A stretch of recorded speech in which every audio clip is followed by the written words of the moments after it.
You're locked into Inception Radio Network, Superior, Wisconsin.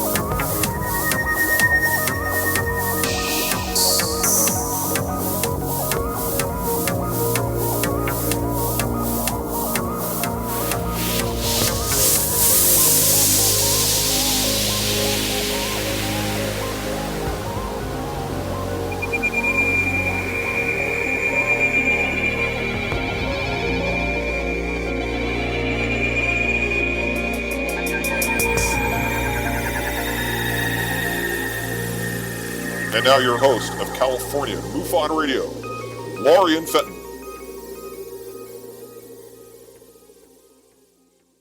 Welcome, everyone, to the California MUFON Radio Show. I'm your host, Lorien Fenton. Really happy to have you all on board on the hovercraft. I can't even say I've got a spacecraft. I think it's more like a hovercraft or maybe just an old VW.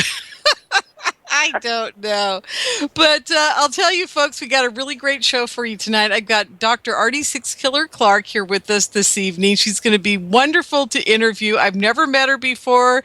I saw her one time in, I think it was at Fountain Hills, Arizona, at the 2013 International UFO Congress. I believe it was 13 or 12. I don't even remember. We'll ask her later on when we start talking with her, and we'll find out where I did actually see her give a presentation, which was absolutely fabulous. So, but before we get to that, I've got so many things to talk about tonight for a few minutes. I hope she can hang in there with us while I'm doing my MUFON job. But let's see. Oh, this Saturday, if any of you guys are listening to me in Northern California, you've got to come to the MUFON meeting on I think it's May 2nd. You've just got to come. And I'll tell you why. The most important thing about this MUFON meeting is that, I hate these Skype updates. Somebody just shoot these people who put these things up. Please. Anyhow, okay, back to MUFON. Our meeting will be, if I can get to a calendar, which is what I'm really trying to do here. I'm trying to get to a calendar. I believe it's, May 2nd. I believe it is May 2nd. Let's go. Google Calendar. There we are. Oh, thank God for my Google Calendar. You know, I hated this thing for years, folks. I wouldn't use it. I hated it. Now that I'm using it, I can't go anywhere without it. It's on my phone. It's on all of my office computers. It's on my home computer. It's on my laptop, and it's all integrated, and I just love it. I don't know what I'd do without it now. Yeah, so it's Saturday, May 2nd. If you're in the Northern California area, you guys have got to come up and see Plutronus. He's coming up. He was at my UFO con, and he was just, people loved him, but he never had time in his presentation to really do the orb study that he has done for Bob Bigelow and people like that. He never got around to giving that its full justice. And he has this machine that detects orbs. So he's coming up to speak at my MUFON meeting on May 2nd, and he's bringing the orb machine, and we're going to do nothing but 2 hours of orbs. So it's going to be really a cool presentation. He will talk a little bit about his alien encounters that led him to the study of orbs and how he had the orb go through his head and all these things that you guys have heard on the radio. But I'll tell you, it's even more fun in person to be with the orb guy, as I call him. He's my favorite orb guy. So, I hope you guys can make it. It's going to be really fun. It's going to be at the MUFON meeting. And at my MUFON meetings, I'm now charging. I hope all of you out there that are coming to my meetings know this already. It's $10 for people who are not MUFON members, and it's $5 for people that are MUFON members. And I'm doing this on my own. MUFON really has nothing to do do with it all. I just finally decided if you guys are going to come to a MUFON meeting, you got to support MUFON. It's just like listening to the show here all the time. Maybe you want to become a member. Maybe you want to show up at the meetings. You guys have got to do that. You know, I talk about it all the time. It's super important that you show up and to meetings like this. You know, I'm not even going to sit here and say you have to go to MUFON meetings. Go to any kind of meeting around you that's got something to do with UFOs and aliens and the things you're interested in, because it'll just change your whole life, folks. It changed mine. It can change yours. You never know what might happen. You might end up with a radio show someday.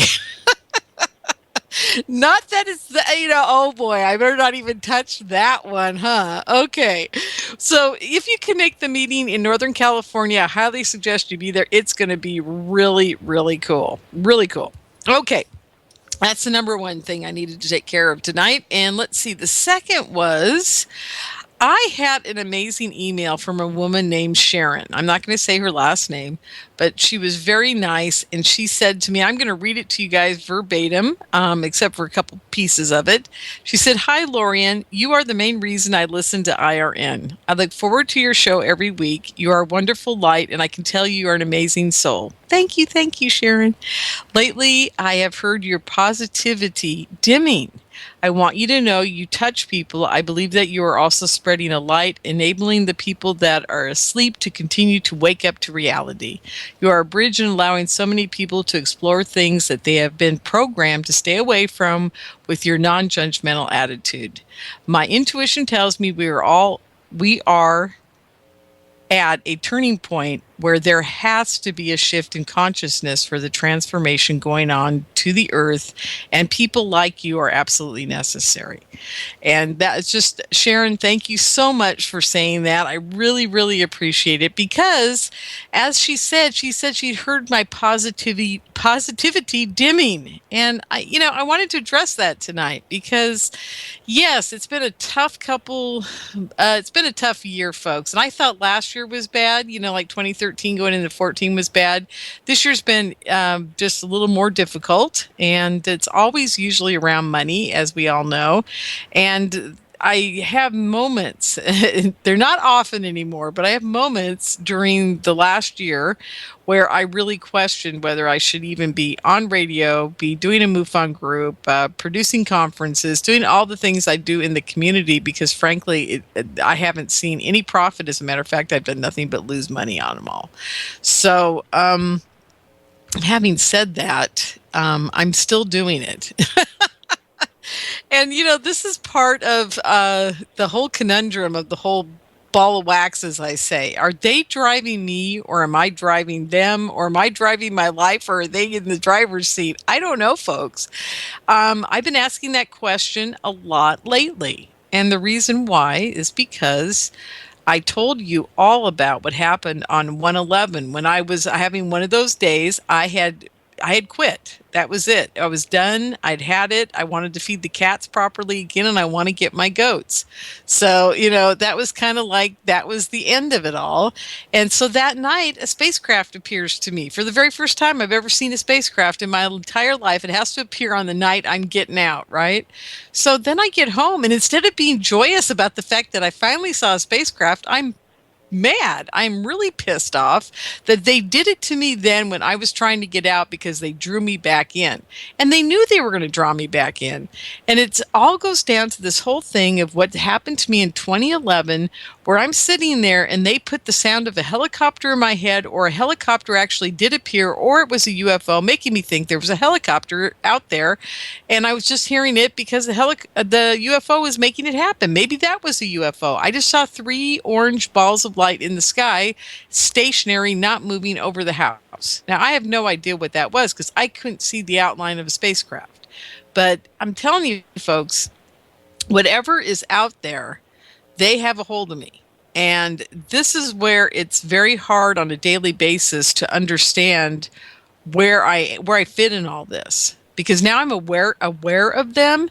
I'm aware of the mind control. I'm aware of how they can insinuate themselves into people's lives, how they've gotten into my life, and how some days I just go, wish you guys had never come along. It's like I wake up and I go, I wish I was stupid again. Because it's a responsibility. and I'm not sure I'm worthy of it. Number one. Number two, if I'm ever going to be able to accomplish anything. And third, I have no idea what the goal is. so, so I sit here and I ponder and I ponder and I ponder, and I'm pondering a lot because I just don't know what they've got in store for me. It better be. All I got to say is I was talking to some people in Sacramento. Oh, and I am doing UFO Con Sacramento. The first one will be coming up October 24th and 25th, and we're calling it the Experiencer Event. So it's going to be 4 experiencers. There will be experiencers speaking. It's going to be quite fun, and it kind of got me excited. So that was good. But as I was telling people when we met on Saturday to start the ball rolling for this event, I just want out. I have days where I just want out. I just want to be left alone. But I've invested so much of my time and energy for years and years now. I've helped a lot of people, I hope, and I'm hoping I'm helping myself not have to come back here again. Who knows what I'm doing, but it's like I just don't have any control over what it's going to be. And I really pray, and I hope all of you guys out there will pray this for me into existence with me, is that I really want my farm retreat center here in Marin and Sonoma County. I don't want to have to go somewhere else. I've been offered property on the top of a mountain in Colorado. I've been offered property in Hawaii. I've been offered all kinds of stuff, but it's not where I'm supposed to go. I keep telling people, they've told me exactly where I need to be. I need to be in Marin, supposedly Sonoma, right near Marin in Petaluma. That's where I've been told I have to be. And I have no idea how I'm going to afford property in that area. It's like, are you kidding me? And if I do, it will become a main center for ufology on the West Coast.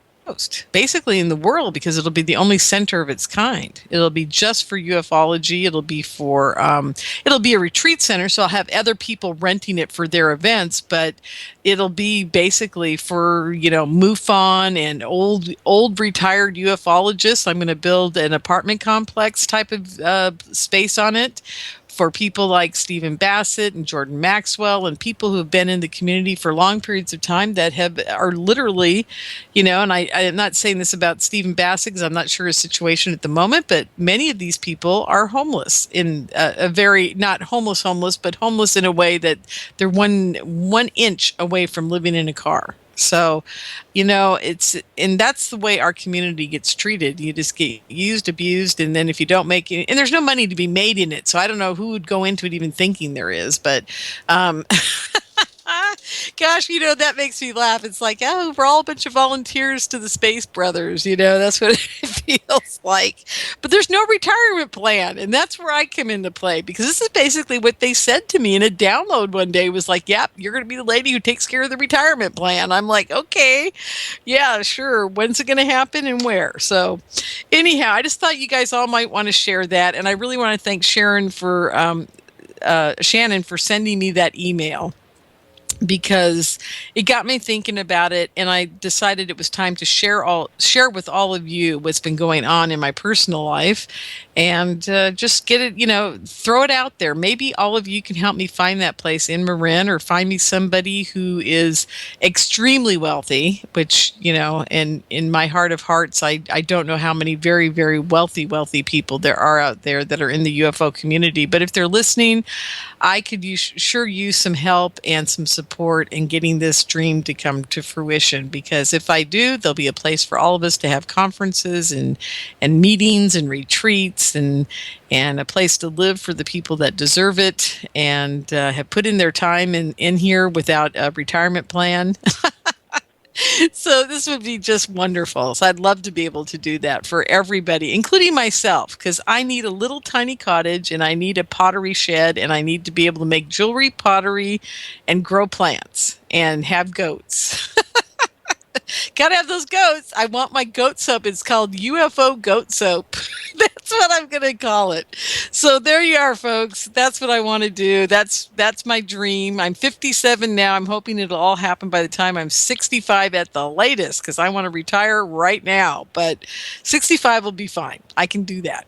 Okay, so that's what's going on with me. And let's see. Okay, so I'm trying to find Ardy's website. There it is. It just popped up all these screens. Oh, I think you guys. Oh, I forgot to tell you. I was in Sacramento at this gathering and getting this UFO thing together, and a whole bunch of people came up to me and said they listened to the radio show, which I was so thrilled about. And a whole bunch of them, like three, four, five. Five's a lot for a small party. Came up to me and said they loved the IRN app, because it reminds them right before the shows are going to start who's on, who's going to be there, who the host is, who the guest is, the whole bit, and they love it. So I just hope you guys have downloaded your app from IRN too as well, because it is fabulous. It keeps you going. It keeps everything here at IRN moving along and keeps you informed. So download it when you can.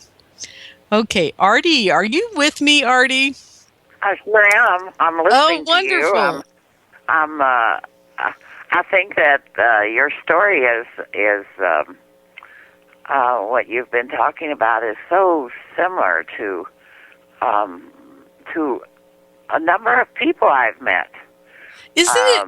Yeah, isn't it they bizarre? Don't know why they're doing what they're doing, and I must say I fall into that category as well. For over 30 years, I've been collecting UFO stories, and I didn't know. People would say, "Well, what are you going to do with these? What are you going to do with these stories?" I'm just collecting them because it's my interest. It's a validation of myself, and never planned to write books. I was just curious, and because I did have access to indigenous populations, people who had never told their stories before. I just collected the stories, and frequently I would listen to some of the tapes, but I never saw a purpose, and other people couldn't understand my purpose. Some would tease me and call me the UFO lady. Oh, here comes the UFO lady, and because it was so far out of the realm of what I did on a day-to-day basis. I was a professor. I was a researcher in academia.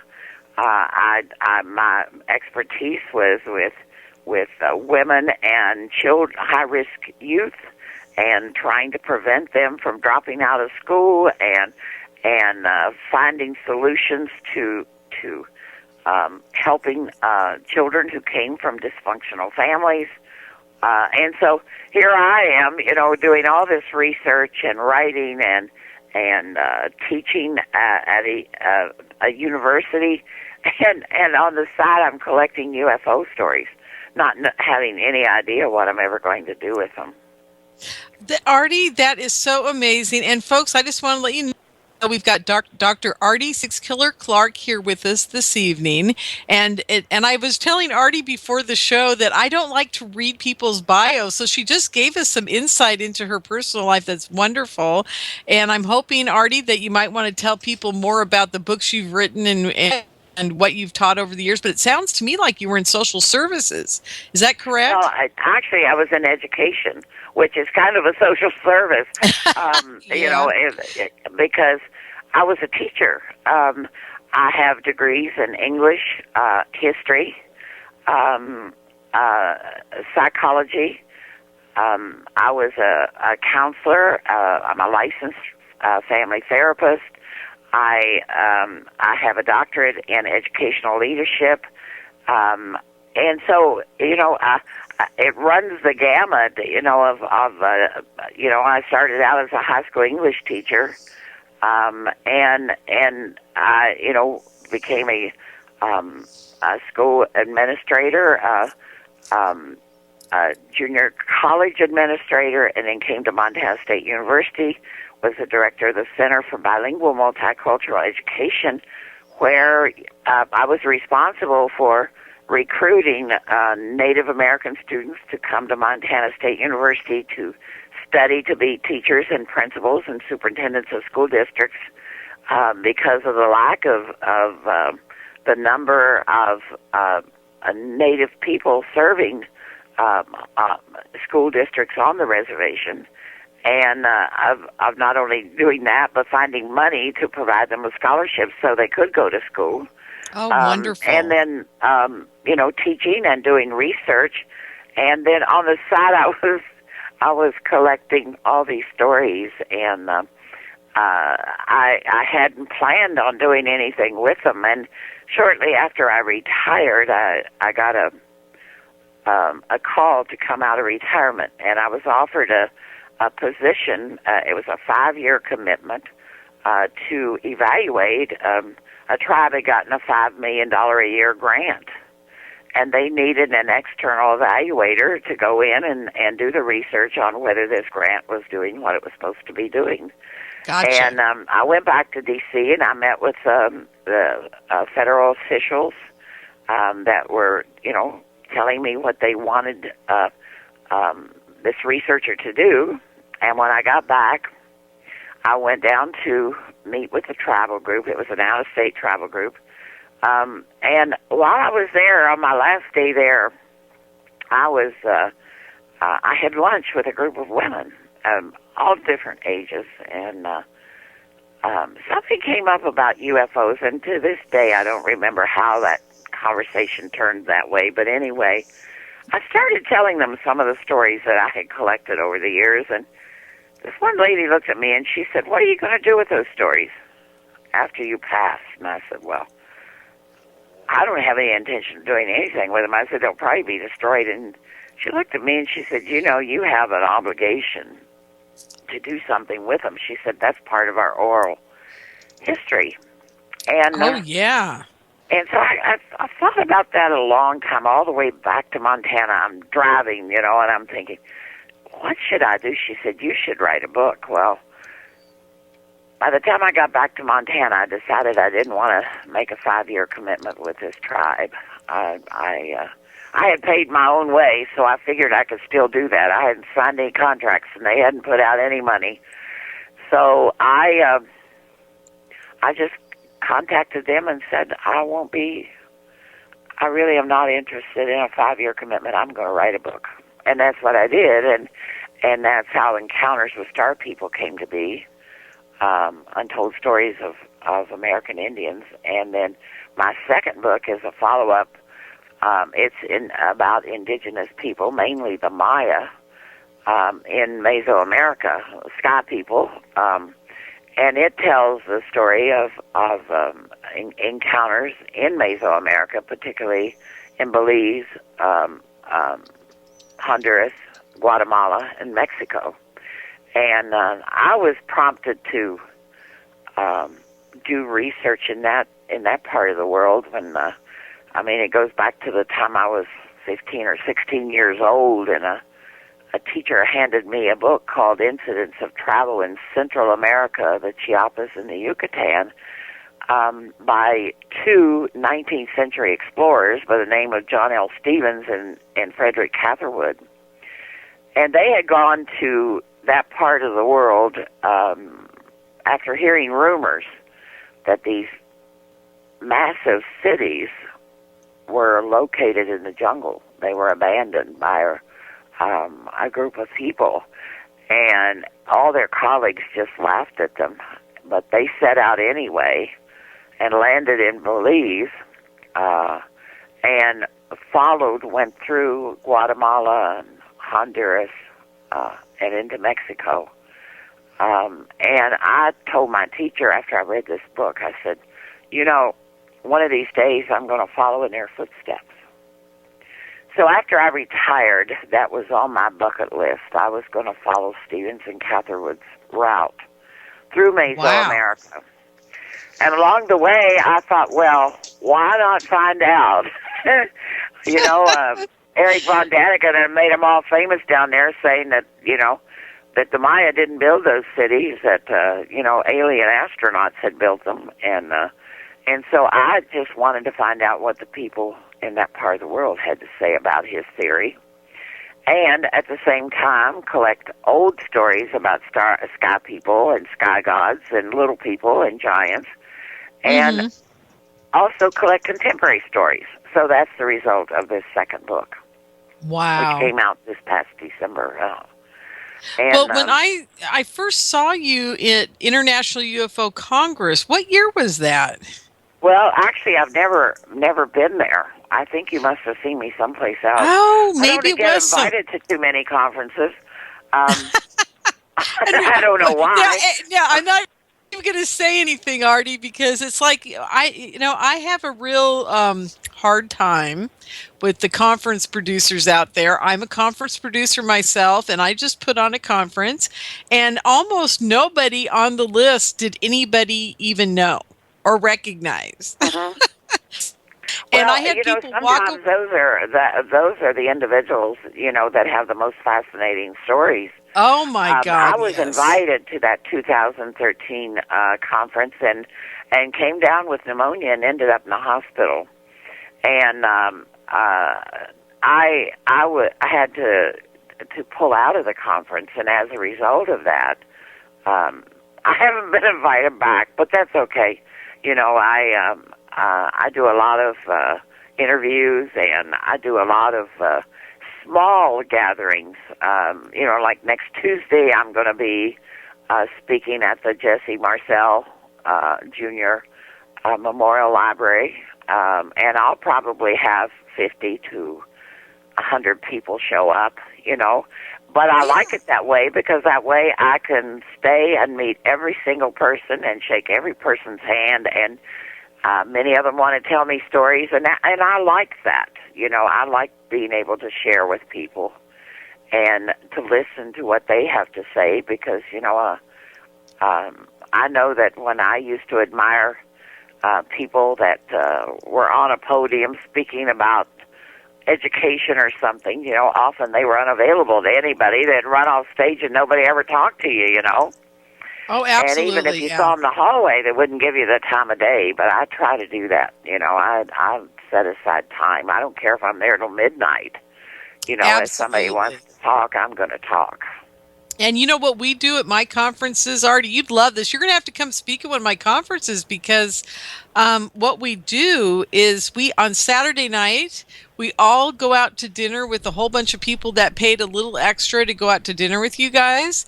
And you have your own table with, I think it's 8 chairs per table. And each one of the tables is full with people who want to talk to you. And surprisingly enough, I haven't found one person yet that doesn't have anybody who wants to sit at their table. And we have a game we play. We play all kinds of fun games. And what happens is all the people sitting at your table, you have to answer the questions, but they can help you. It's kind of like Family Feud meets Jeopardy. Right. So they help you, and if you win if you win the night or whatever, they all get prizes. So it's a lot of fun. Okay. Well, yeah, that sounds like a creative way of getting the guests and the speakers together. Absolutely, it's a lot of fun, Well, and that's the reason why I like smaller groups because you have the opportunity to do those kind of things. Yes, I never go into a place that has more than 200 seats. Never. Well, one of the things that has always concerned me, and of course, I've traveled all over the world as a speaker in academia, and there's almost like I even see this in writers' conferences, because I've been to several writers' conferences. And the people who are writers are almost like the gatekeepers. Like, I've got this secret that nobody else, I'm not going to share it with anybody else. I made it, and I'm not going to tell you how to make it. And, one of the things I like to do is to talk with people because I think that's one of the most important things is I don't have any secrets. And if you want to know how I got published, I'll tell you how I got published. Exactly. Hey, Ardy? I'm sorry to interrupt, sweetheart, but we got to take our first break. Okay. I just looked down and went, oh, my God, we're late. Okay, so everybody stay with us. Ardy and I are having a great conversation. Come back. We'll be right here. Locked into Inception Radio Network, Superior, Wisconsin. Don't have a computer?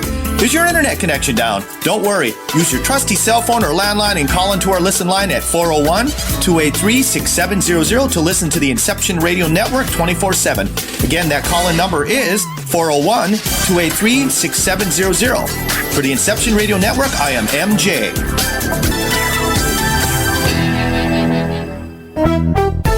Hi, Inception Radio Network listeners. This is Amanda. Just a reminder that Inception Radio Network is on Twitter. Follow us at I_R_N and keep up to date about who's on tonight, what interviews they'll be doing, who's guest spotting, what topics they'll be covering. Tweet to us, tweet about us, retweet topics to your friends, and most importantly, never miss a great show again. That's I_R_N.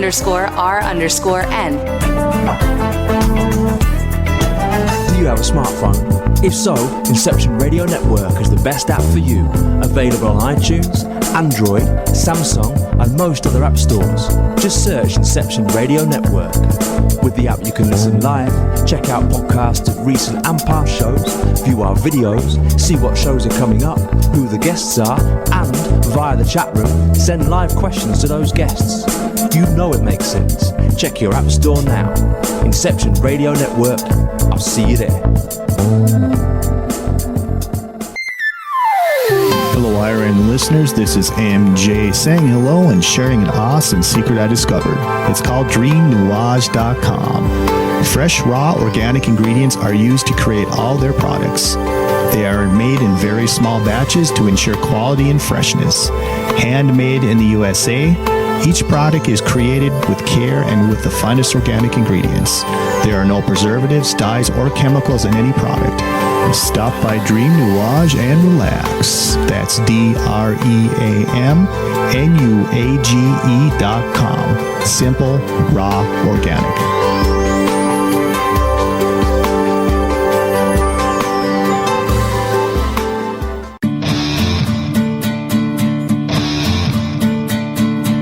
Hello, I'm Pat Usford, inviting you to tune in to Epic Voyages every Monday evening at 8 p.m. Central, 9 p.m. Eastern, right here on Inception Radio Network.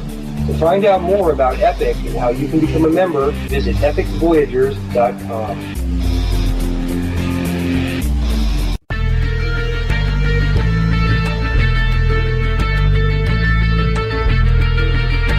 EPIC is Extraordinary Phenomena Investigations Council, the forum for scholars, experts, and those fascinated by and involved in the study of ancient civilizations, conspiracies, cryptozoology, ETs, and UFOs, fringe science, the paranormal, and all manner of extraordinary phenomena. Please join EPIC as we examine the mysteries of the world and beyond on epicvoyagers.com. And for updates on the upcoming interactive video presentations, the latest news and discussion on the EPIC forum, as well as research, investigations, and membership opportunities. Epic Voyages program schedule is on the Inception Radio Network. Thank you for joining us.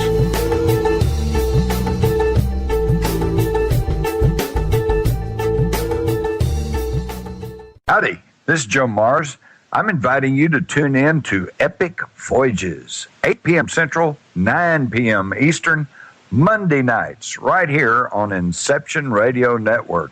To find out more about Epic and how you can become a member, visit epicvoyagers.com. That's epicvoyagers.com. Hello, everyone. Lorien Fenton here, host of the California MUFON Radio Show, asking if you'd like special access to exclusive and amazing information about UFOs, the paranormal, and all things unexplained. If you're nodding yes, then join IRN's Insider Club. As an Insider Club member, you'll get an all-access pass to premier Inception Radio Network content for only $4.99 a month. This includes live UFO and paranormal conferences, live streaming UFO skywatches, exclusive IRN radio and TV productions, and of course, paying radio with MJ and Ken Storch. So don't wait any longer. Visit InceptionRadioNetwork.com and click on Member Login to join IRN's Insider Club and get your VIP access today. Welcome back, everyone, to the California MUFON Radio show. I'm your host, Lorien Fenton. I'm so glad you guys are all with me here tonight. I was having, like I said at the beginning of the show, I was having one of those moments where I was sharing a personal insight into my I don't know if we want to call it my force du jour, as they say, but I really don't know what I'm doing in life, and it's really nice to know that our guest this evening, Ardy SIXKILLER Clarke, was also just doing stuff, and now she's got a book out of it. I think we're going to talk a little bit more about that, if it's okay with you, Ardy. Do you think that would be fine? Yeah, do you think that the ETs have been in contact with you, or the extra dimensionals, or angels, or how do you see them? First of all, let's talk about if you've been in contact with anything and how you see them if you have. Well, I would just say this. I grew up hearing stories about the star people, and I always knew they existed. I've had contact from an early age, but it's not something that I am prepared to talk about at this time. I just like to focus on the stories that people tell me, because they're where their experiences are add so much to our knowledge about UFOs and the presence of aliens on this planet. I was interested in, when you started out the show, you were talking about the gentleman who had been studying the orbs. And, there are many stories in my books about the orbs and how they literally turn into people, Absolutely. And I've had people tell me that they are energy. The orbs are energy, and that they can take the shape of the dominant species on any planet, so that they can move around and they can be among the people, even help the people. I had one man tell me that in my book Sky People, and the story is there, about how they come every 16 years, and they stay, and they try to help politicians and scientists, and in ways that the Earthlings do not even know they're being helped. And he says that they're due back in 2016. He said they go away for 16 years and then they come back. And so a new group comes. And so it's rather interesting to hear the discussion of the orbs, because many of the stories I collected, I had a man in Mexico who was dying. He was so bad that the doctors had sent him home. He had lung cancer. He was barely alive. He couldn't breathe, and the cancer was taking its toll on him, and his wife and his sister-in-law were at his side 24/7, unable to leave him for fear that he would stop breathing in the middle of the night. And he told me the story. He called them the sky angels. That a UFO had come over their village earlier in the evening, and all the villagers had seen it. And they validated that to me. They said, oh, yes, they saw it. And he said later that night he had fallen asleep, and suddenly the outside of it was like daylight, and the UFO had returned. And he said these balls of light came into his little hut, and one of them centered over his forehead, and the rest of them on his lungs and stomach. And he said where they were, he was hot, that it was extremely hot, and they just kept moving slightly over his chest and over the top of his forehead. And he said then they after probably a minute or so, they went to the doorway and they stopped and they turned into human form. And he said they walked out the door, and And he said they disappeared with the spacecraft. And he said that suddenly he sits up. He is fine. He can walk. He can breathe. And he's farming today in Mexico.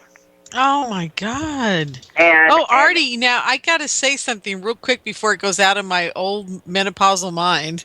As we laugh about in the bookkeeping business, let me tell you. There is a guy in Canada that I had just seen from... Do you know who Grant Cameron is? Yes. I'm familiar with the name. I don't know him. Okay, he's an amazing presenter. He just spoke at my conference, and he produced a video of a guy that had an orb come down his wall in his room and go into his chest, and it cured him of his cancer. Well, that's what this man said had happened to him. It's so crazy. You're saying the same thing. All of the villagers that I talked to told me the same thing. Now, one of the things that's really interesting, I'm writing another book, and this book is will concentrate on American Indians in the 48 states and Alaska, like my first book did. But the difference is that the first book I interviewed Indians who lived on reservations. Well, 78% of the Native Americans or American Indians live off of reservations in this country, and many of them, have, I would say a very high percentage, still have that connection with their reservation, or at least if they live in cities, they have connection with Indian centers in their cities, and maintain very close ties with their Indian culture. But I had a man tell me that, and he was an old cowboy from in Wyoming, and he was on a fishing trip, and he said he would go to this lake up in the mountains, and he would night fish, and then in the mornings he said he would just go and he'd sleep in his camp.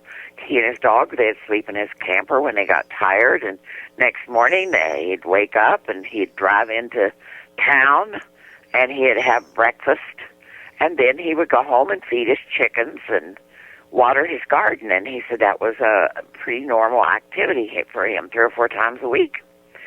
On this one night, he's getting ready to go to his camper, and all of a sudden he is confronted by these orbs. Mm-hmm. And when he tries to get around them, they become physical beings. And he said that, the dog is growling. His dog is growling. He doesn't like these men, and they tell him that and he said he first thought that they were children wearing pajamas. Oh, my. He said they were wearing these shiny pajamas, and he said, I told the little bastards, just get out of my way. And he said, he said, I had my gun with me. But he said, the minute I pulled that gun out of my fishing creel, he said, it flew out of my hand onto the ground. They pointed this thing at me, he said. Well, they took him on board. They told him he had to go with them. And he told them he wasn't going with them. Well, then they took him. And he said he got on this craft, and they put him in this tube-like contraption, and they ran this. He said there was a blue light that went up and down his whole body. Now, he had been kicked by a horse when he was a little boy, and so he had a paralyzed arm. Oh. And he said for several minutes, this blue light kept going up and down this arm, and he said that whenever they got finished with him, he said to them, they said that you can go now. And he said, well, what was I doing here? And they said, you're too old. And he said, well, if you're so smart, why don't you fix my paralyzed arm?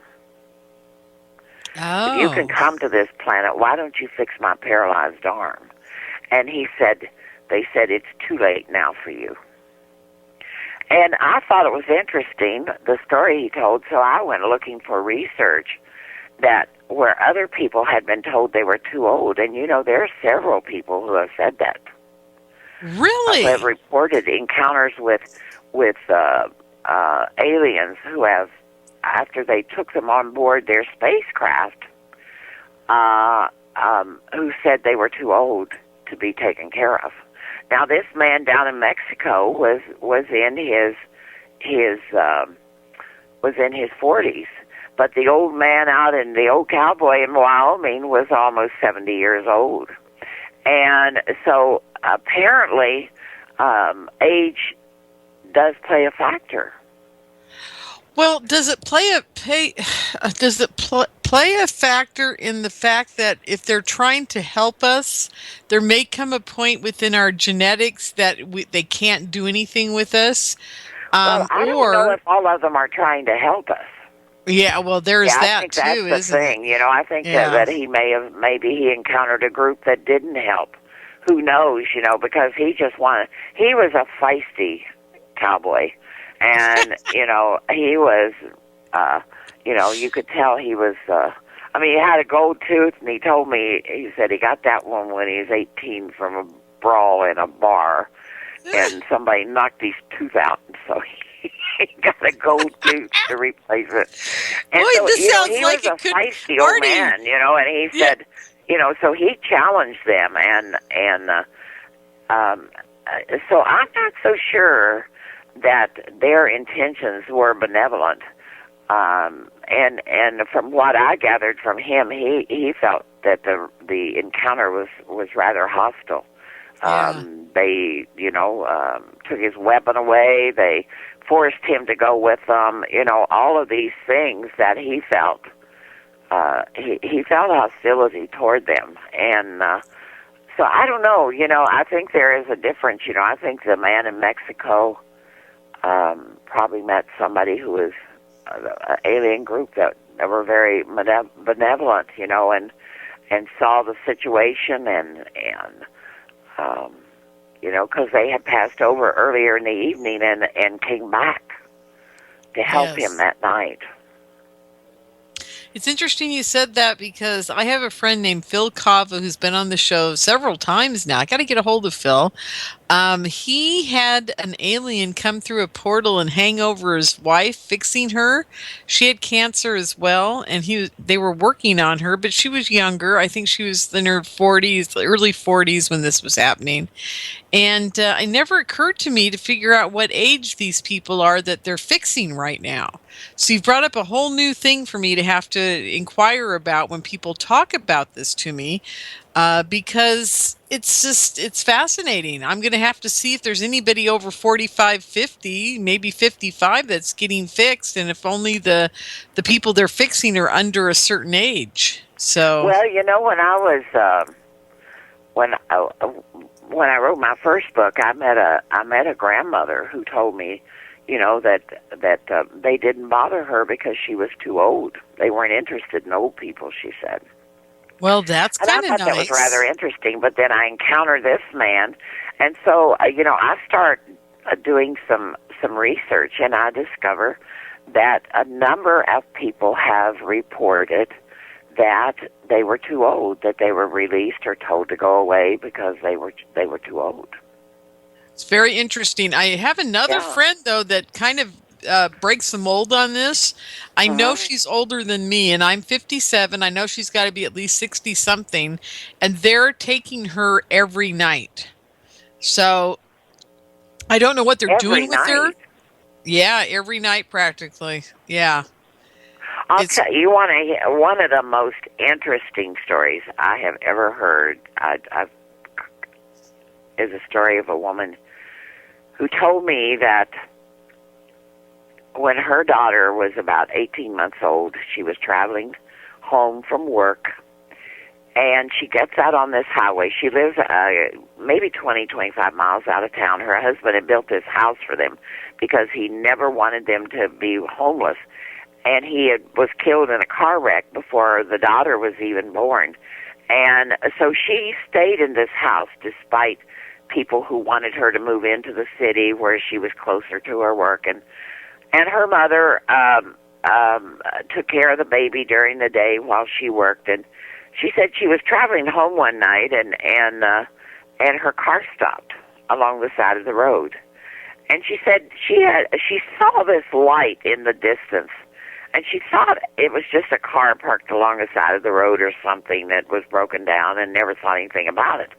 But her car quit on her, and she's not that far from home, and she said she decided that she was going to cut through a neighbor's field, which would cut off about a half a mile on her trip, and she would get home quicker, because she had to carry the little girl, and she wanted, she didn't know how long she could carry her. If she could shorten her route, she felt it would help her.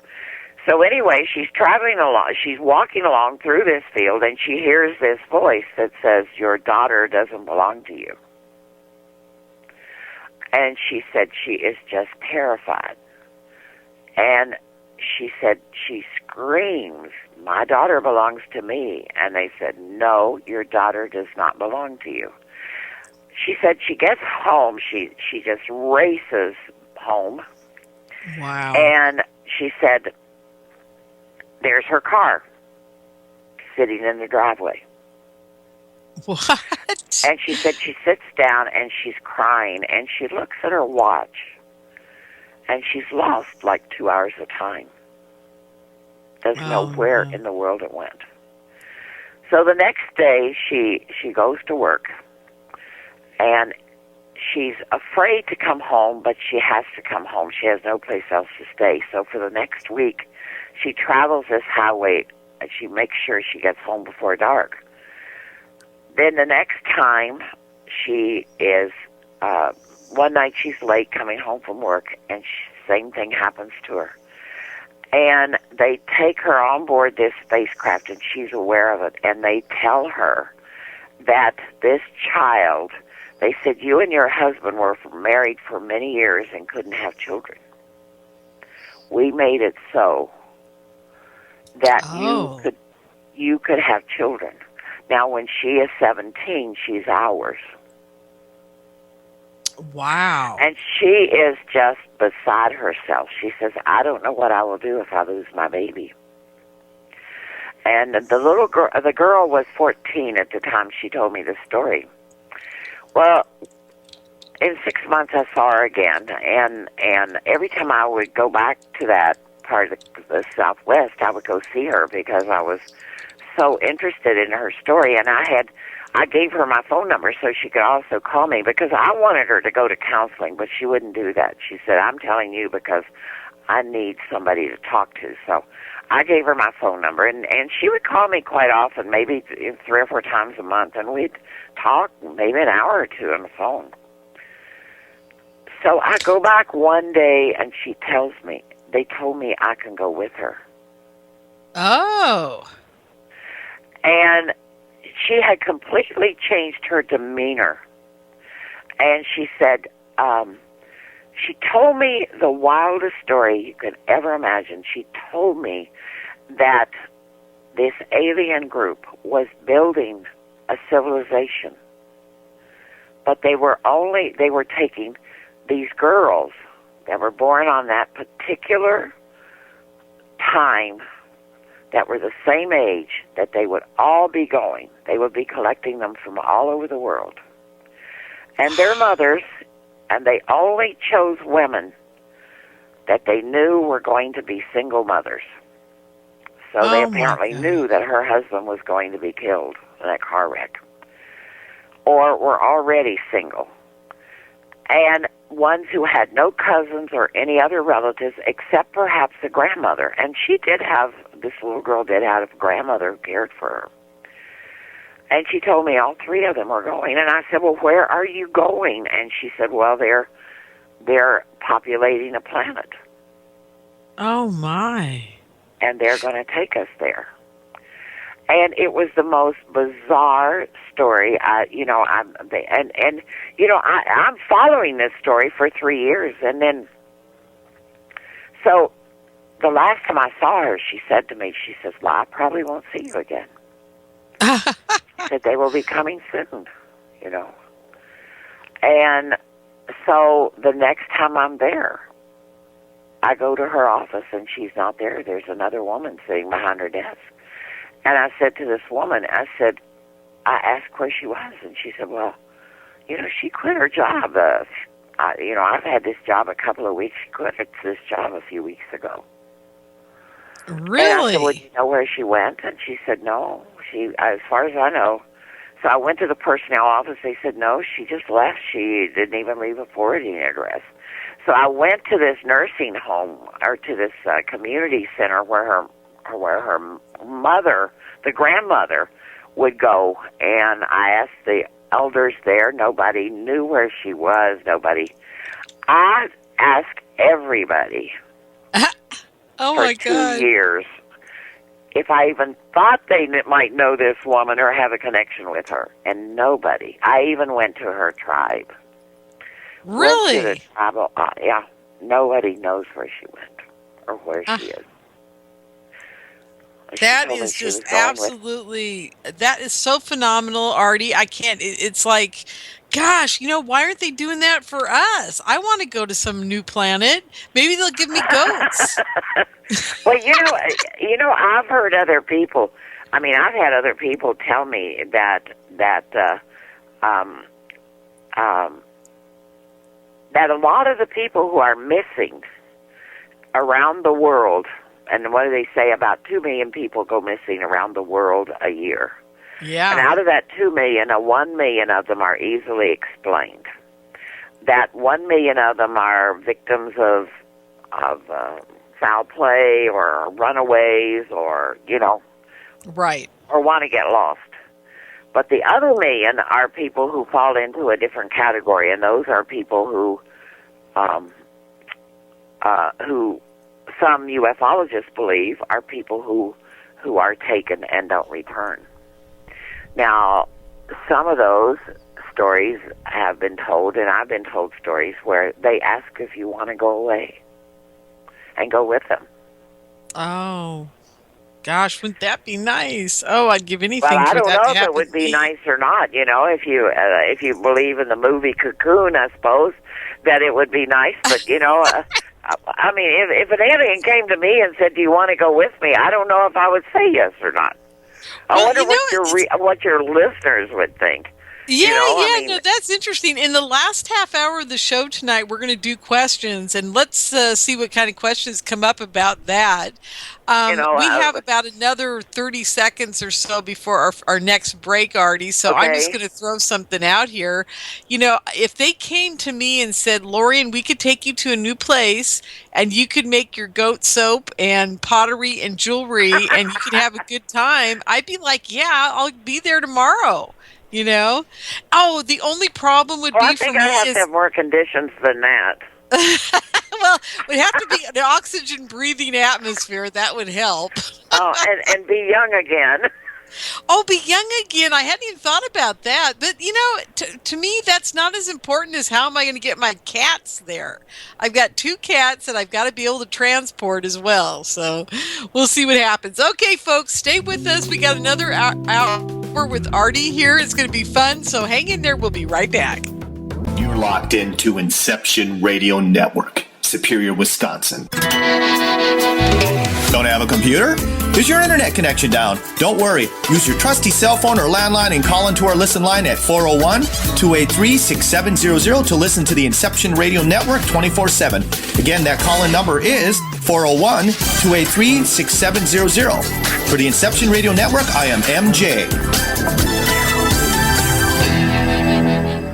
Are you a fan of Inception Radio Network? Do you reckon it's the best alternative talk radio station on the planet? Well, if you do, head to facebook.com/Inception Radio Network and like the page. Tell your friends, spread the word, and keep listening to the best. Hello, Ira and the listeners. This is MJ saying hello and sharing an awesome secret I discovered. It's called DreamNouage.com. Fresh, raw, organic ingredients are used to create all their products. They are made in very small batches to ensure quality and freshness.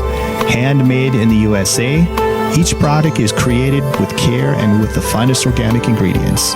There are no preservatives, dyes, or chemicals in any product. Stop by Dream Nuage and relax. That's DREAMNUAGE.com. Simple, raw, organic.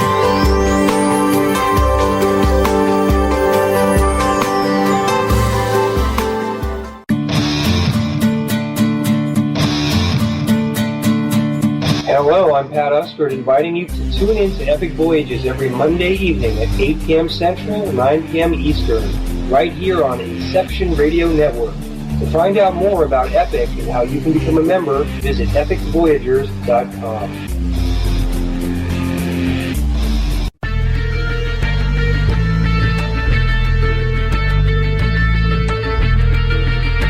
EPIC is Extraordinary Phenomena Investigations Council, the forum for scholars, experts, and those fascinated by and involved in the study of ancient civilizations, conspiracies, cryptozoology, ETs, and UFOs, fringe science, the paranormal, and all manner of extraordinary phenomena. Please join EPIC as we examine the mysteries of the world and beyond on epicvoyagers.com.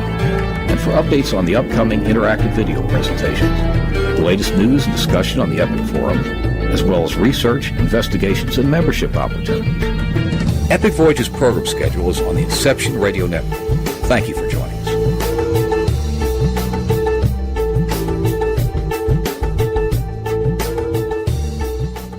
Howdy, this is Joe Mars.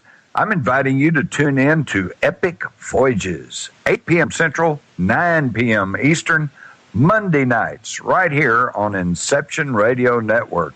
To find out more about Epic and how you can become a member, visit epicvoyagers.com. That's epicvoyagers.com. Hello, everyone. Lorien Fenton here, host of the California MUFON Radio Show, asking if you'd like special access to exclusive and amazing information about UFOs, the paranormal, and all things unexplained. If you're nodding yes, then join IRN's Insider Club. As an Insider Club member, you'll get an all-access pass to premier Inception Radio Network content for only $4.99 a month.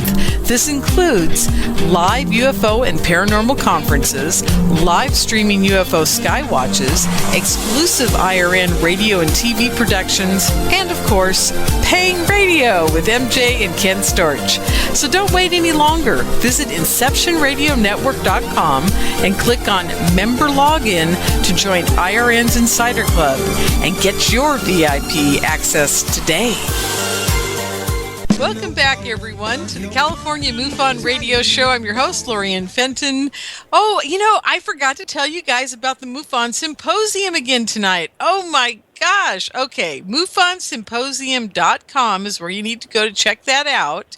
And you can go to MUFON.com and check out the MUFON site and find a chapter near you. That would be good. That way you guys can go to the meetings, which are always fun. I'm telling you, like I say, every month I go to my meeting and the meetings are great. And then afterwards we go to a restaurant and then everybody hangs out and talks. And then about midnight, about 10 of us stragglers that go to the very end, go to Denny's until 2 or 3 o'clock in the morning. And sometimes, if we're all really on a roll, we'll go up to the Indian Casino in honor of Ardy here tonight. We end up at the Indian Casino and we all hang out there till 6 o'clock in the morning. We eat and gamble more. I know. Isn't that fun? And there's about 5 of us that have, we're up till 5 o'clock in the morning most days anyhow. So we're like, yeah, let's go to the casino. So we get dinner at one restaurant, dessert at another, and then head off to gamble. So that's a good evening. Yeah, it is. We just have a blast. So that's our MUFON meeting. And then everybody should really get on to the MUFON Symposium site. It's going to be fun. Now, I haven't called Jan Harzen yet, because I'm still kind of, Ardy, this is an ongoing thing. I've been kind of peeved at MUFON lately, and everybody out there listening knows why. It's because they won't put my show up on the main MUFON website. and I think Why I is deserve that? to be there.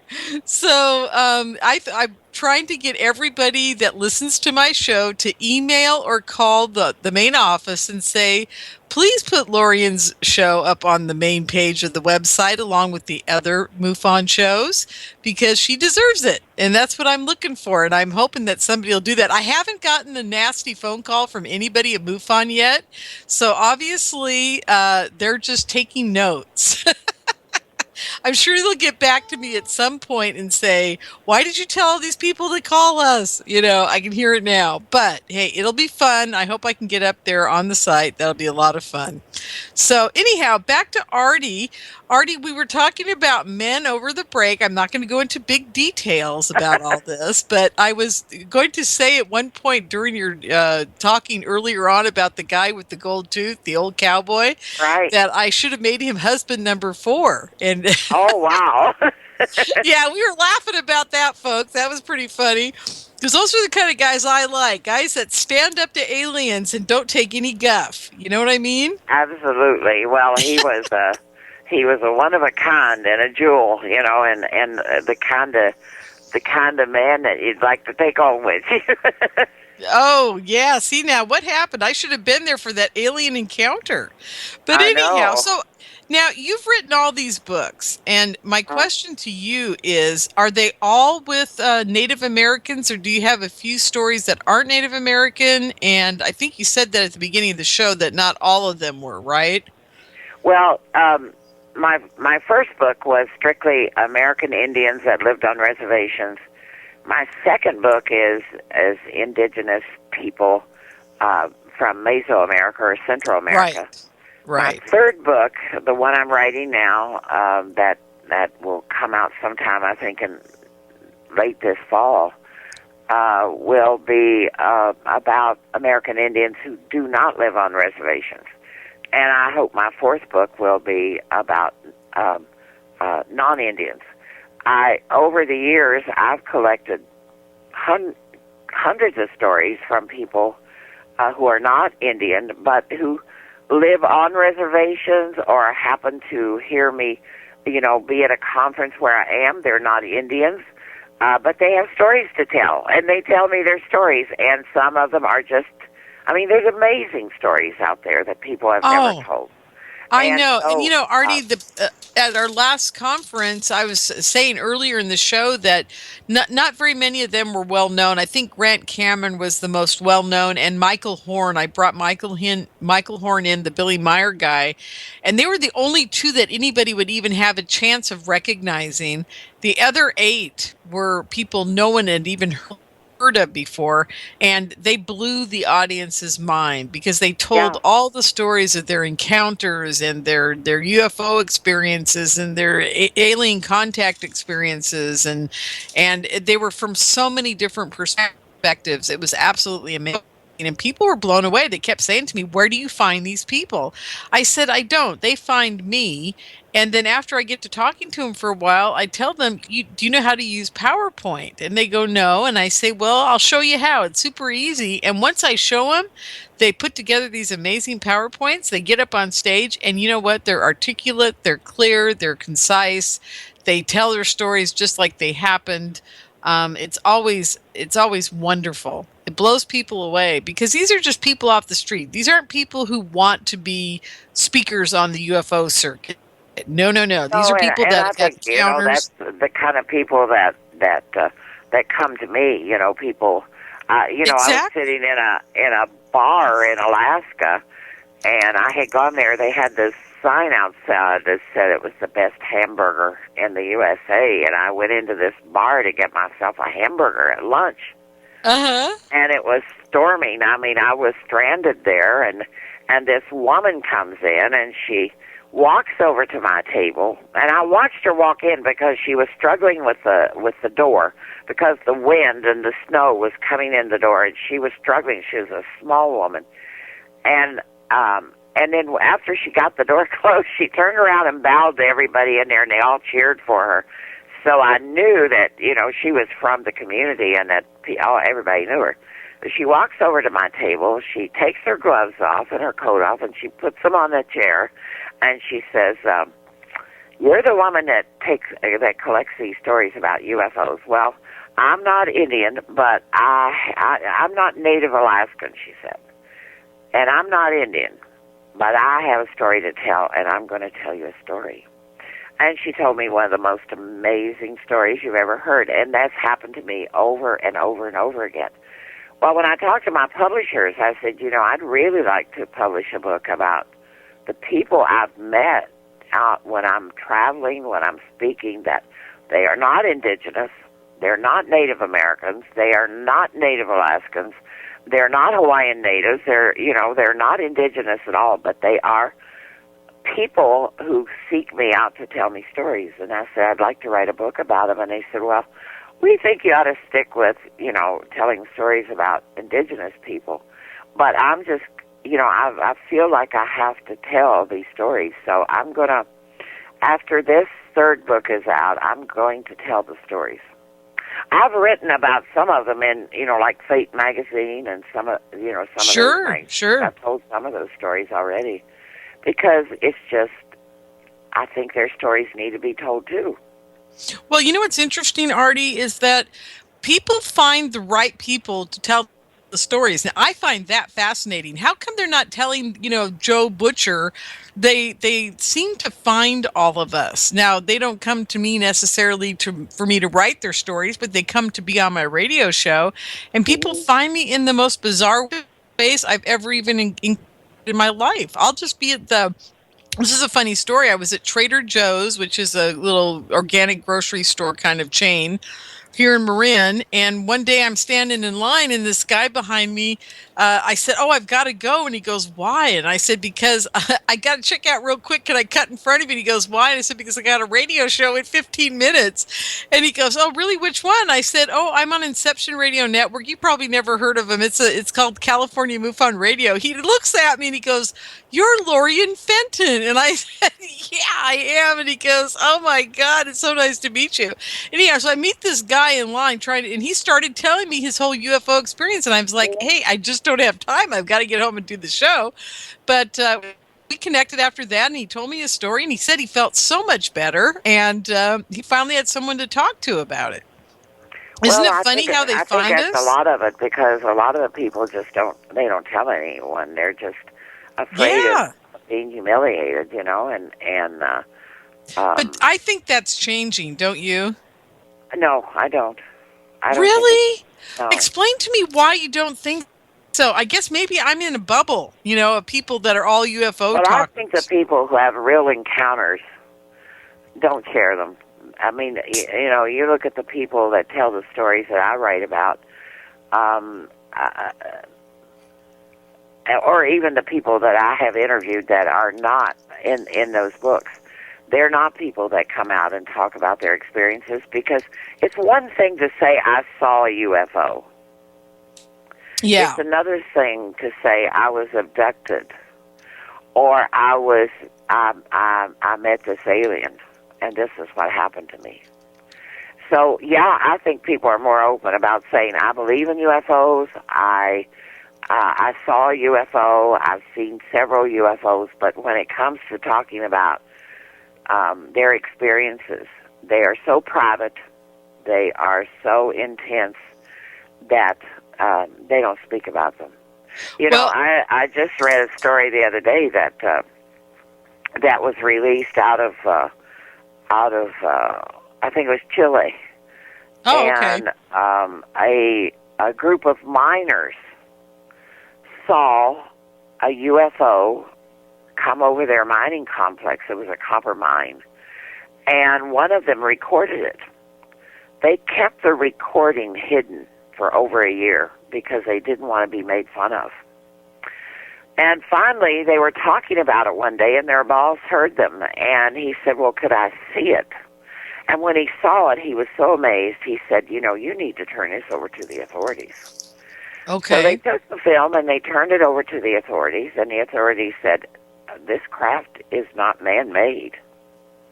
There is no craft on Earth that can do what this craft is doing. It is not man-made." And I thought it was so interesting because they said that this craft stayed there for an hour over this mine where they were mining. And about a year ago, I heard a story from another guy that you would have fallen in love with. They could have been your fourth husband. But he was his mother was Navajo and his father was white. They met as he was a school teacher on the Navajo Indian reservation, and they got married. And he was in Vietnam, and when he got back, his father had passed, and he had a little life insurance policy, and his mother gave him the money, and he opened a little mechanic shop. And he opened it in an area where, a lot of tourists came through. So he told me, he had helped in his career, 2,000 tourists that were stranded, and all this kind of stuff. And he had a wrecking truck. Yeah. But he and his wife, they didn't have, he didn't make a lot of money, and they like to go out in the desert and go up in the mountains and camp on the weekends. And after she passed, well, he said, some people need people around them. I just needed solitude because I missed her so much. And so this one weekend, he was supposed to be on a Sunday at a Veterans Memorial Service in the Four Corners.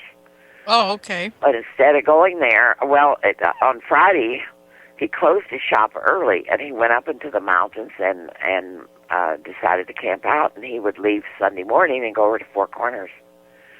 Well, he said that night he had taken his dog with him, and he said he always takes his guitar because he likes to sing cowboy songs, and his dog liked them. He really likes tumbling tumbleweeds. And he said, so I'm up there, and he said, all of a sudden, I'm looking at the sky, and it goes black.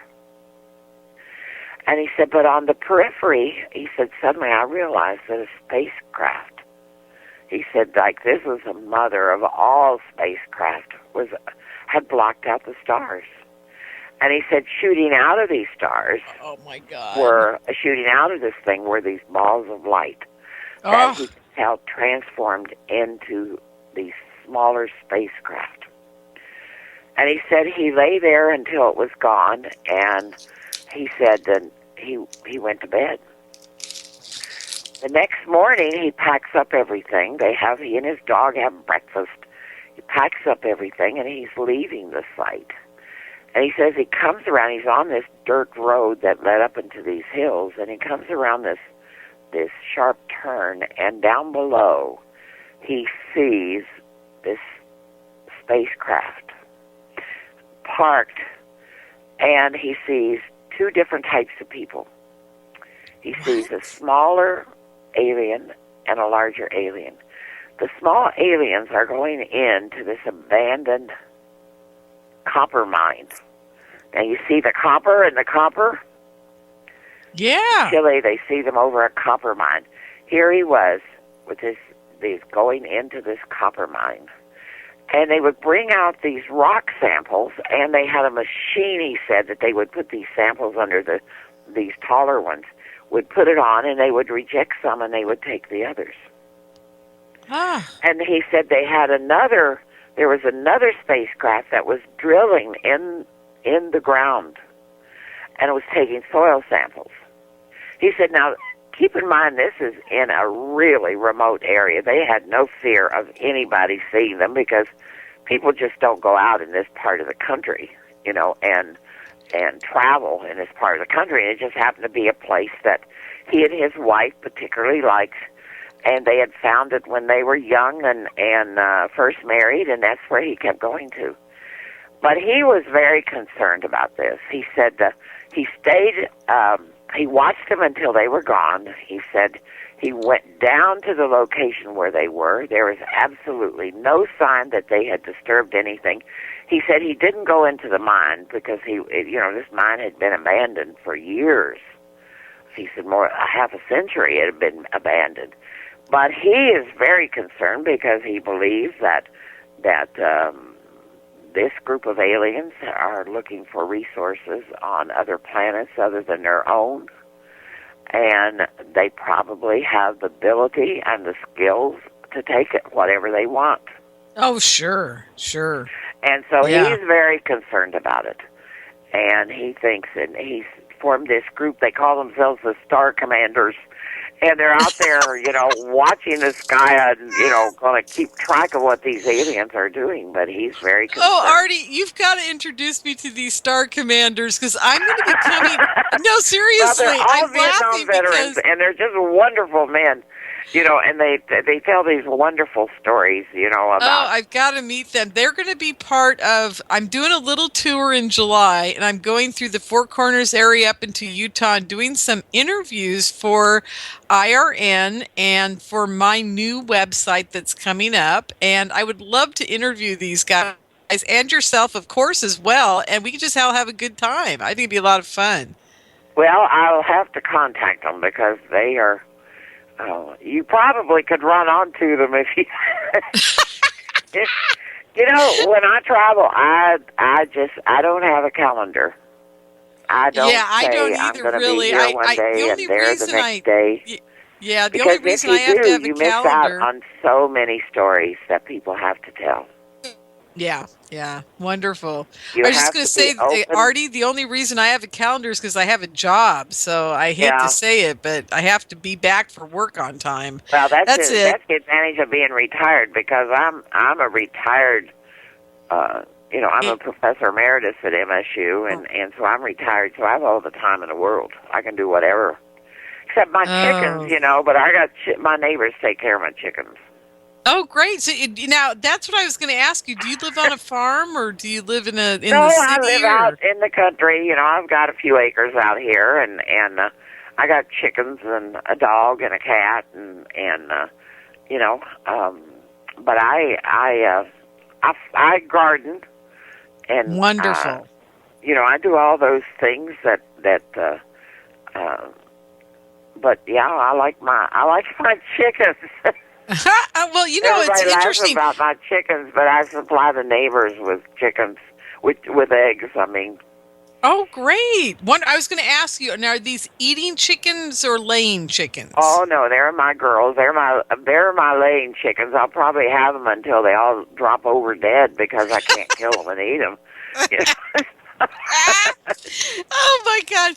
I grew up on a little farm, and my grandfather always once every few months he'd be killing a couple chickens and freezing them, and it used to break my heart.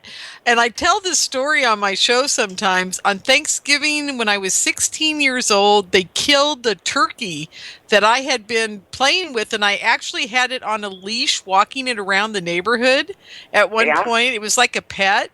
And they killed it for Thanksgiving dinner, and I was devastated. I became a vegetarian for 15 years after that. Well, I think growing up I was a vegetarian because I wouldn't eat anything because they were all my friends. They were my babies. And so, we had chickens and pigs and everything. We had a milk cow and a mule. Yeah, absolutely. We did too. Sounds like you grew up at my house. Yeah, and I just, it was all that, it was a different lifestyle, and I think that's one of the reasons too I enjoy going to Central America because the people still live that way. Yeah, absolutely. We had a huge garden, and we had our 2 donkeys and a bunch of sheep, and we had a little apple orchard. I miss it so much, Ardy. I can't tell you how much I miss it. I've eaten apples every way you can possibly imagine. Just to eat green apples, you would fry them, Oh, yeah. As soon as they got big enough that you could cut them and take the seeds out. You fried them in butter and had them for breakfast with biscuits. I mean, that was survival. Yeah. That was you're making me hungry, Ardy. What are we going to do? Hey, I just remember those green apples. Oh, yeah, I remember that very much so. Yeah, we had a tree just that made these really hard green apples that my grandmother would can all the time. So it was very interesting. We ate them when we ate green apples, and then whenever they start to turn ripe, because she used them for everything, Oh, exactly. Yeah. I still killer. I really miss that. I really miss it a lot. And it's funny. I never thought I was such a sophisticated girl that I thought, oh, I got to get away from all this. And I ran away from it. And I went to the city and I had a dance career and did all the things I did. And now all I want to do is get back to it. Well, I think we all do that. As young people, we think that there's something better over the hill. I've always been a country girl. I lived in New York City. Did you? Tell us about that. But, it wasn't something that I wanted to do, And I knew I didn't belong there. I was a country girl in the city. I worked for an engineering firm, and they used to call me Daisy May, so I decided it was time for me to go home. And that's what I did, because that's where I belonged, was in the country. And when I'm at a university, I've taught at Montana State University for 30 years, but what I had to have a place, I had to choose a university where I could live in the country. Yeah. And that's not easy today, to find those kind of places. But for me, Montana State was perfect. Yeah, Montana State's beautiful, actually. It's a nice campus. I've been there. Yeah, it's gorgeous. Yeah. I'm just, I'm really happy you were able to do that. What years did that happen for you? Was it the 80s, 90s, 70s? Yes, I came to MSU in 1980. Oh, okay, wonderful. Yeah. Yeah. And what can I say? It's just a nice place. I loved every minute of it, Yep. I had all other offers, but couldn't leave these Rocky Mountains. Yeah, absolutely. Well, we got a break coming up. And I've been able to, have my own little, I live 12 miles, 15 miles out in the country, and like I say, I have a few acres, and so I have my chickens and. It sounds lovely. Just sounds lovely. Now, we have a break coming up here, Ardy, in about 30 seconds or so. And what I want to talk about, after the break, we have questions from the chat room going to start happening here. So I'm going to tell you guys out there in the chat room, start getting the questions going. My friend Durhuff is my big question guy, but I want to see some other people ask some questions this week. That would be nice.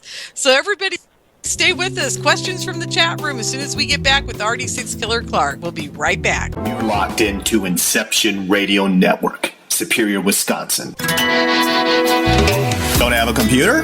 Is your internet connection down? Don't worry. Use your trusty cell phone or landline and call into our listen line at 401-283-6700 to listen to the Inception Radio Network 24/7. Again, that call-in number is 401-283-6700. For the Inception Radio Network, I am MJ.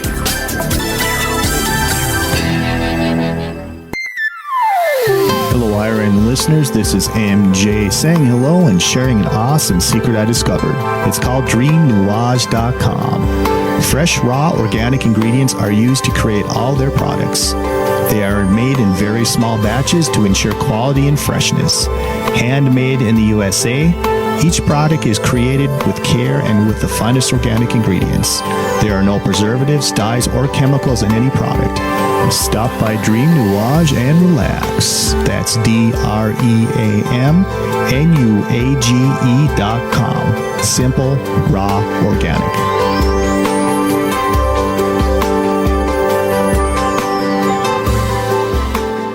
Do you have a smartphone? If so, Inception Radio Network is the best app for you. Available on iTunes, Android, Samsung, and most other app stores. Just search Inception Radio Network. With the app you can listen live, check out podcasts of recent and past shows, view our videos, see what shows are coming up, who the guests are, and, via the chat room, send live questions to those guests. You know it makes sense. Check your app store now. Inception Radio Network. I'll see you there. Are you looking for a cure for boredom? Never worry. IRN's new interactive website introduces a number of ways to pass time while you listen to your favorite show. Choose anything from the IRN chat lounge, the game lounge, video lounge, or the mood lounge. These fun, exciting features let you chat in real time with fellow listeners, view live skywatches, play daily posted online games, or pick a show based on topic. The choices are endless. Use your time wisely, keeping it all on IRN. Hello, everyone. Lorien Fenton here, host of the California MUFON Radio Show, asking if you'd like special access to exclusive and amazing information about UFOs, the paranormal, and all things unexplained. If you're nodding yes, then join IRN's Insider Club. As an Insider Club member, you'll get an all-access pass to premier Inception Radio Network content for only $4.99 a month. This includes live UFO and paranormal conferences, live streaming UFO skywatches, exclusive IRN radio and TV productions, and of course, paying radio with MJ and Ken Storch. So don't wait any longer. Visit InceptionRadioNetwork.com and click on Member Login to join IRN's Insider Club and get your VIP access today.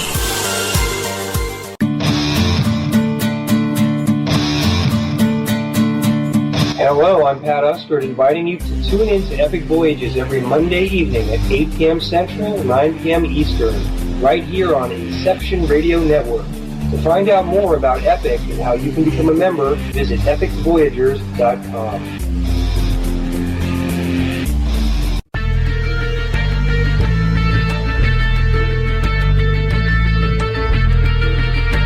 EPIC is Extraordinary Phenomena Investigations Council, the forum for scholars, experts, and those fascinated by and involved in the study of ancient civilizations, conspiracies, cryptozoology, ETs, and UFOs, fringe science, the paranormal, and all manner of extraordinary phenomena. Please join EPIC as we examine the mysteries of the world and beyond on epicvoyagers.com. And for updates on the upcoming interactive video presentations, the latest news and discussion on the EPIC forum, as well as research, investigations, and membership opportunities. Epic Voyages program schedule is on the Inception Radio Network. Thank you for joining us.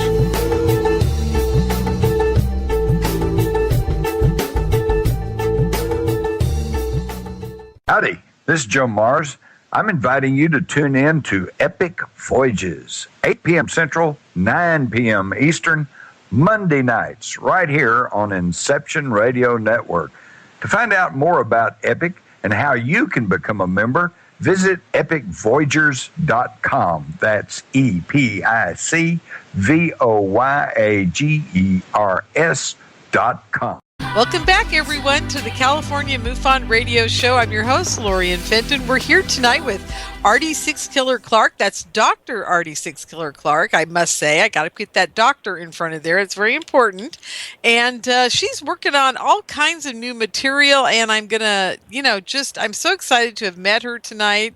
It sounds like she is a country girl, a person after my own heart, because that's where I'm ending up back there again, folks. I was just telling her, I grew up in the country, couldn't wait to get away from it all. I thought everybody's so backwards.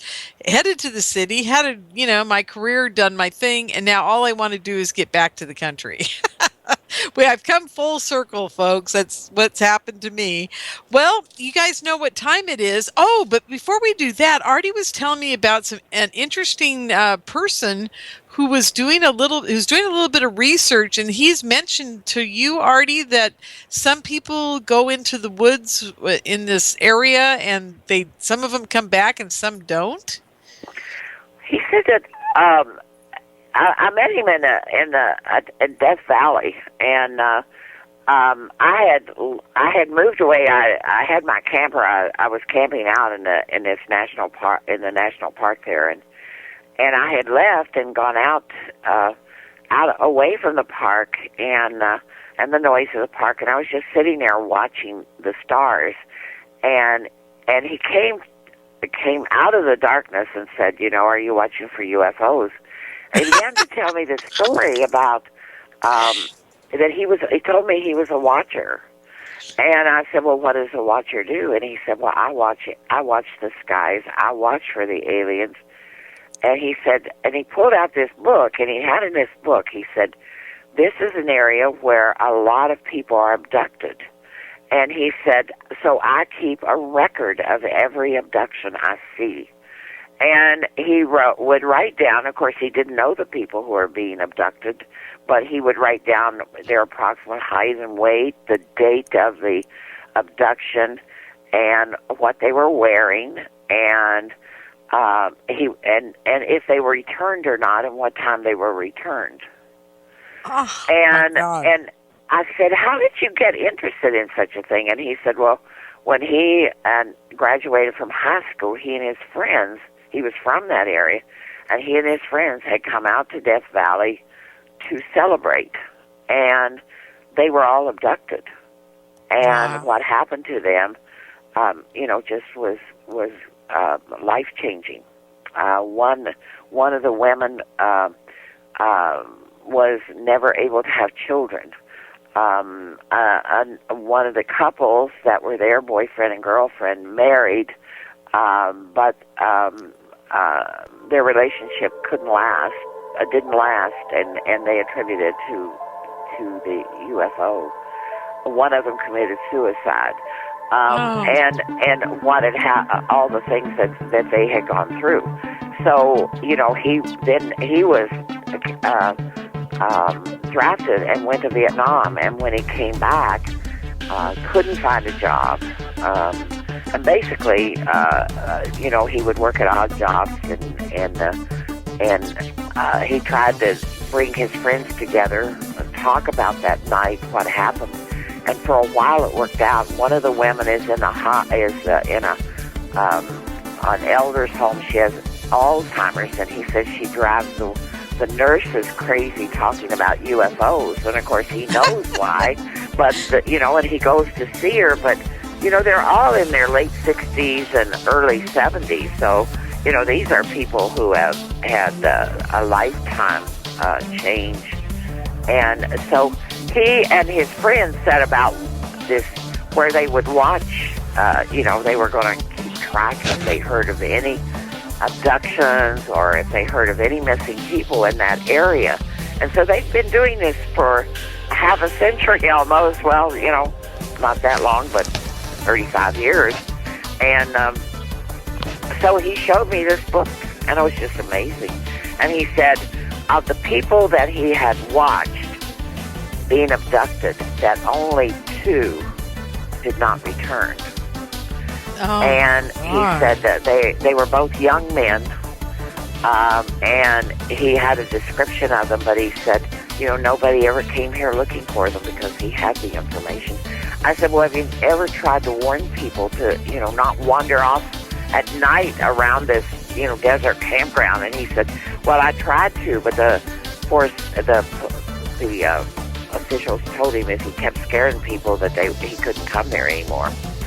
So, oh yeah, that makes sense. And so, he wanders from campground to campground because apparently the feds have a rule that you can only stay 14 days and then you got to move.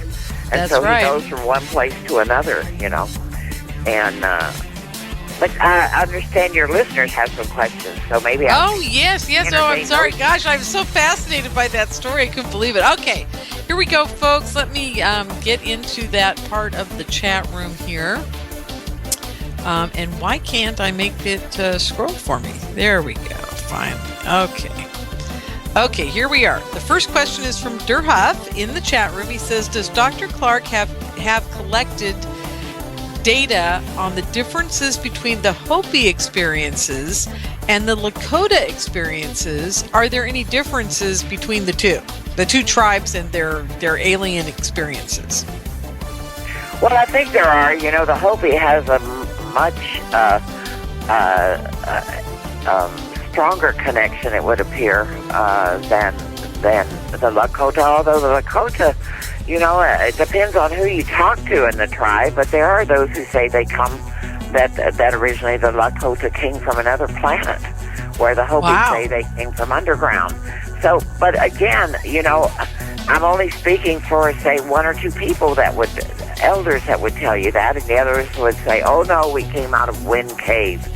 So I can't really tell you what is the real story, because I don't know, you know. Okay. Because there's so many different ideas. Yeah, cool. Okay, next question comes from Carol. She wants to know, does Ardy have any stories of little people based in Native American lore? Well, Carol, you know, I'm the Cherokee and Choctaw, and I'm with a little bit of French and German and English, I suppose, thrown in. And my people, the Cherokee, certainly have stories of little people. And if you go down to Mexico and Guatemala, they have what they call the elucidates, and the elucidates are have the capability of shape-shifting. They change into animals, and they like to play tricks. And they there's one elder told me they're particularly fond of Coca-Cola. I went to this one place, I made sure. He said because they're there if you want to see them. And what's interesting about them, about the ancient sites down there, you see all these little tiny doors. And the people are staying with us for the elusive. So yes, there are a lot of stories about the little people. There are many, many stories from tribal groups throughout the United States. Oh my God, that's amazing. Wonderful. Well, okay, that leads us to another question. This is also from Durhuff. Does Ardy have any data referring to Bigfoot in the Native American experience? You know, it is something that I haven't at all focused on. I understand that it's quite common among a lot of the northwestern tribes, and even throughout the country. But I haven't been personally told any stories about Bigfoot, except when I was in Guatemala, actually throughout Central America, I heard stories of giants from space. But in Guatemala, they told me the story about the hairy ones, and it certainly sounded like Bigfoot. And the hairy ones lived in the jungle, and they were noted for stealing women and children. And at night, the women and children stayed very close to home. And he said no man would go into the jungle at night. And one man told me that these giants could, there were giants that lived there that were, that could break your neck and throw your head away and spit you out like watermelon seeds, he said. So, you know, I tried to stay out of the jungle at night anyway. My. Gee, that's a scary thought. Well, you know, if they were Bigfoot, though, wouldn't they be a little more docile? Do you think these are more like... Well, you know, he told me that this one story that I heard was, you know, these aliens would come, and they were giants. And that and this elder told me that he believed that these hairy ones were placed in the jungle by these giants, because every time that the giants came on their spacecraft, he could hear hairy ones crying and screaming in the jungle. And it was like they were chasing them. And he believed that they came back to check on him. Oh, interesting. Very, very interesting. Yeah, that story is in Sky People. Wow, that is so cool. Well, okay, I think, MJ, I just want to throw this out to you. Apparently in the chat room, people are hearing two feeds at once, just so you know that. At the very top of the chat room, it says a different show. I hear it every once in a while. Oh, do you? Oh, that's interesting. Yes. Okay, so that's what's going on. So I just thought I'd let MJ know. And then our next question also comes from Durhuff. He wants to know, Ardy, do you know anything about Skinwalker Ranch and its Native American heritage? Well, I don't know if it does. It have a Native American heritage? I don't know. I don't know either. I do about the Skinwalker ranch, but I wasn't familiar with the fact that it had an indigenous connection. I don't know if it does or it doesn't, but that's an interesting but I think, question. Skinwalkers are common in Native American stories and history, so it wouldn't surprise me if that's the case. Yeah, it wouldn't surprise me either, considering the location of the Skinwalker Ranch and its proximity. Is that in Nevada or I've seen books about it, but I've never read about it. Yeah, southwestern Utah. Utah. I'm sorry, southeastern. Yeah, southeastern Utah. There could be Native American. I don't know if there's a tribe in that part of the. Well, that's close to the Four Corners area too. Exactly. Yeah. Exactly. That whole area has so many stories that are just mind-boggling. I don't know if you remember this, but back in the Art Bell days, he used to have the guy on that was called Mel's Hole up in Washington State. Do you remember that story?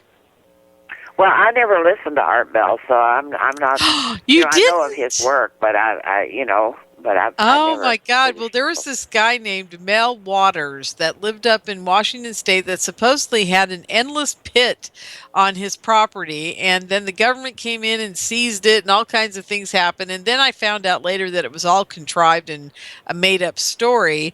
But there were different parts to the story that it made sense to me that it was probably a real story, and that they went and they backtracked and tried to cover it up by saying it was all fake, because there were just too many little incidents that happened in the story that he told about that unless you had been dealing with the government and knew how they work, you would never have said those things. So I was always very curious as to why people all of a sudden decided it was a fake story. But anyhow, he had an encounter with the American Indians in the Four Corners area where they dropped something down another hole that they found. They dropped I think a sheep or something, and the sheep actually died when they pulled it back up, and this alien entity or organism came out of its body and did some very bizarre things, and he really thought that he had found the second Mel's Hole, and that it was a definite portal to some kind of other realm or dimension. And so there's stories like this all the time about that area, though. Then another friend of mine, supposedly, there is a church group traveling out to that area beyond the Grand Canyon. It wasn't in the Grand Canyon. It was beyond to the east of the Grand Canyon, and they were going to have a big Christian camp out or something for a weekend. There's 2 bus loads full of families, and they head out there and they hit this valley overlook area, and they see down in the valley area, about 500 feet away from them, they see a ring of reptilian aliens doing a ritual with a woman reptilian in the middle. And all of a sudden, where is this? This was in the Four Corners area as well. So, Yeah, and supposedly this is a true story because I've heard it from several people over the years that say that definitely this happened. But and they got confronted by the reptilians, and then they all left in a hurry in the bus and the whole bit. But the point being, that area, I've never heard so many stories coming out of an area in the whole United States. That place has got something going on, definitely. Well, and you also have Roswell there. You have Dulce in New Mexico. You have, all those different areas that are quite. And then you have that. What is it? That St. Louis Valley that goes up through Colorado there, where there's just all kinds of indigenous stories that come out of that area. Where they talk about the aliens that came from space, and that's where that lady has that UFO watchtower. Have you ever heard of that? No, tell us about it. I gotta hear this one. The UFO watchtower is right there in that valley. It's at Hopper, Colorado. Okay. There's this wonderful woman who is interested in UFOs, and she generally has an annual UFO conference in July. This year it got canceled because they were featuring some people from Australia, and Leo Sprinkle, Dr. Leo Sprinkle, you're familiar with his work. Oh, yes, I love him. He was going, I was picking him up, actually, and we were going down because there was some kind of an honoring ceremony.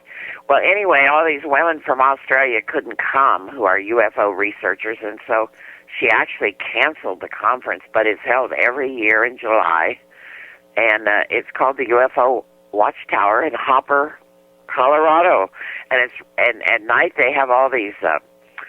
You can camp there. She has camping sites, and you also have a watchtower where you can go out at night and sit there and watch the stars, because that whole area there.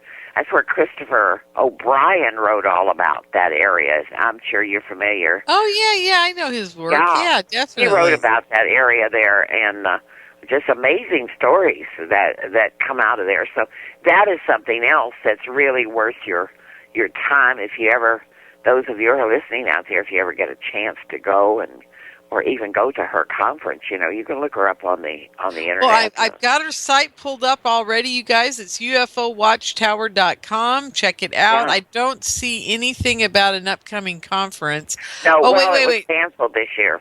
Yeah. It was canceled, but she says she'll do it next year, so, keep that in mind. Well, so you mean July? It says July 25th, potluck barbecue with Skywatch to follow. Yeah. Well, no, she has an annual conference, but this year, like I said, it got canceled because the speakers who were coming from Australia, there were those speakers, and Leo and I were going, Leo Sprinkle, and then she canceled it because the women from Australia canceled. Okay, and that was for 2014. It was too late to get speakers by that time. Yeah, that was for 2014, correct? Yeah, no, 2015, July 2015. Oh, gosh, so it's coming up. It's being canceled this year. It's already been canceled. It was canceled 2 months ago. Oh, that's very sad. But she has it every year in July. Okay, well, we'll definitely have to check her out for next year, because what I'll do is I'll go over there and I'll do a live feed for IRN, and we'll just have a big party. And it would be great if you go meet her, she's... Yeah, no, I love to travel around in places like that, and I would love to do that, so that'd be fun for IRN as well. Yeah. And I see she's got an alien in the parking lot. We always have to have an alien in the parking lot. Somebody stole her alien out by the road. So the last time I was there, she had a reward out. She had someone did, some metal art and did an alien. When you go onto her property there, she's got a big ranch there that she bought, and that allows people to camp out there. Whether you got an RV or if you just want to pitch a tent. And here somebody came along at night and stole her alien out, and she had a reward for it. That's so sad. I wish we could get her alien back for her. She's she's a wonderful person, and it's a great conference because everybody camps out and they eat together. They have barbecues, and it's a good time. You know what? This sounds very similar to like what I'm trying to do as well. And I want to fully support this woman because we need more places like this. This is what I was told, Ardy. It's a wonderful place. So try to go by and see her this summer. I will. I'm definitely going there now that I know about her, and thank God you told me about her, so all is good.